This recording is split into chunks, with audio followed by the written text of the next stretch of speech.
idiopathic acute necrotizing pancreatitis in October of 2022. His initial hospital course was unfortunately complicated by intraperitoneal hemorrhage requiring IR embolization of the pancreatic artery, 14 centimeter mature bilobed pseudocyst.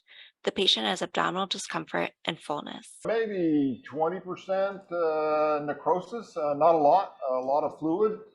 And the other thing that looks very nice is the wall underneath the transducer. So it's a relatively thin wall, just like that. Nice cavity. So I think it's. So now we see the axios there, and we're gonna go in, and here we're in. We see the bubbles we're in, and it's a big lesion, so we're just gonna go all the way. Go as far as you can. Yeah. So take this out, please.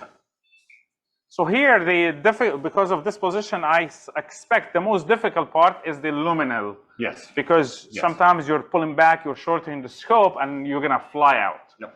So you're gonna be very careful with that. So now we are inside the cavity, and we're going to deploy the first flash. And occasionally, this takes some time. So especially with a lot of necrosis. You've got a lot of necrosis. Right? Or it's if you have like a loop, because it's times to transfer. Yeah. This is your opportunity to put a wire.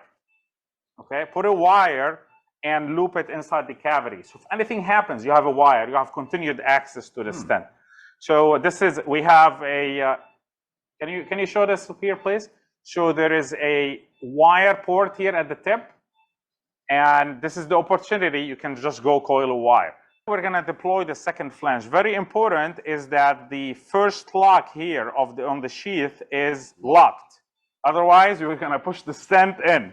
So remember that to lock it. So now, and also what happens if you don't lock it, when you look at the EUS, you actually are going to see the stent being pushed in. So keep an eye on that. So now the flange, both flanges are deployed. The second flange is deployed inside the scope. So now please switch to the end of view. And here I'm gonna push it out. You wait till you see the stent before you fully push it out? Yeah, and once I'm gonna tell you why in a minute. Okay,